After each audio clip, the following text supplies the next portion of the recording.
സാഗാരി ഞാൻ ബി.എഡ് പഠിച്ചുകൊണ്ടിരിക്കുമ്പോഴാണ് കൺഫർമേഷൻ വരുന്നത്.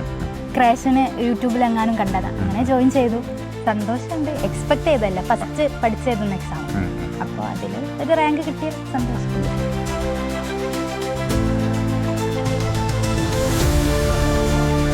ICDS supervisor lady വാരിയേഴ്സിനെ ഓരോരുത്തരായിട്ട് നിങ്ങൾ പരിചയപ്പെടുകയാണ്. അപ്പോൾ ഇന്ന് നമ്മളോടൊപ്പം ഉള്ളത് 50ാം റാങ്ക് ഹോറായുള്ള റഷ്നയാണ്.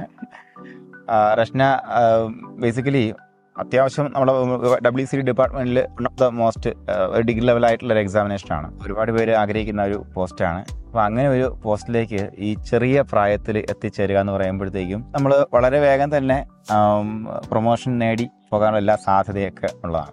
ഈ ഒരു സിറ്റുവേഷനിൽ നമുക്ക് എന്താണ് ഫീൽ ചെയ്യുന്നത്? ശരിക്കും സന്തോഷമുണ്ട്. എക്സ്പെക്ട് ചെയ്തല്ല, ഫസ്റ്റ് പഠിച്ചെഴുതുന്ന എക്സാം.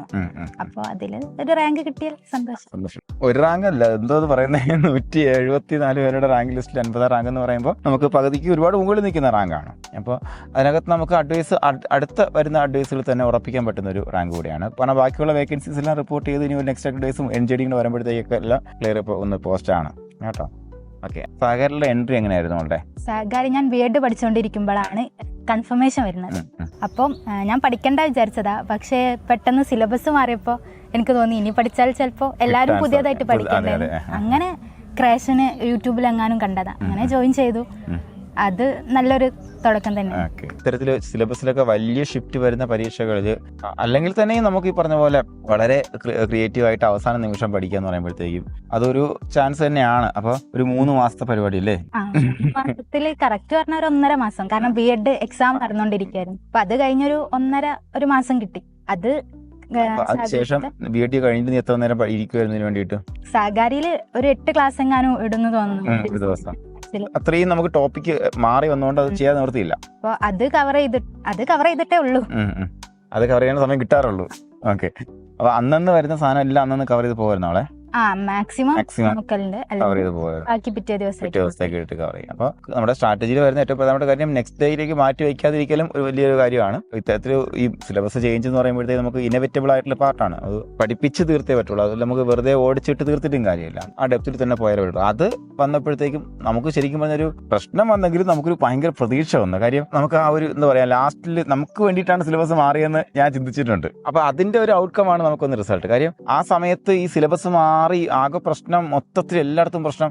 അങ്ങനെ വന്നപ്പോഴത്തേക്കും നമുക്കവിടെ സർവൈവ് ചെയ്യാൻ പറ്റി. കാരണം നമുക്ക് കുറച്ചും കൂടെ എഫേർട്ട് ഇട്ടിട്ട് നന്നായിട്ട് ആ ക്ലാസ്സുകൾ എടുത്ത് തീർക്കാൻ പറ്റി. അതിൻ്റെ ഒരു ഗുണമാണ് ഈ കുട്ടികൾക്ക് പ്രധാനമായിട്ട് വന്നിട്ടുള്ളത്. അതിൻ്റെ കൂടെ ഗുണമാണ്. പിന്നെ അതിനൊക്കെ ഇവരിട്ടി എഫേർട്ട് ഇവരിട്ട് വന്നിട്ടുണ്ട് അല്ലേ?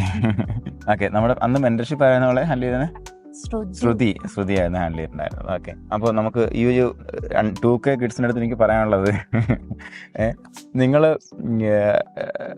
നിനക്കെന്താ പറയാനുള്ളത്? അതാണെങ്കിലും അല്ല, 2K കിഡ്സിൻ്റെ അടുത്ത് നിനക്ക് എന്താ പറയാനുള്ളത്? അതല്ല, ഞാൻ പറയില്ല, വിന്നർ പറയുന്ന കാര്യമാണല്ലോ ശരിക്കും കേൾക്കേണ്ടത്. വിന്നർ എന്ന് പറയാൻ മാത്രം സാർ പറഞ്ഞ അത്ര എഫേർട്ട് ഞാൻ ഇട്ടിട്ടില്ല. അപ്പൊ ഇട്ടിരുന്ന എന്തായാലും അവസ്ഥ ഇട്ടിരുന്നാൽ കുറച്ചും കൂടി മുന്നിലെത്താമായിരുന്നു.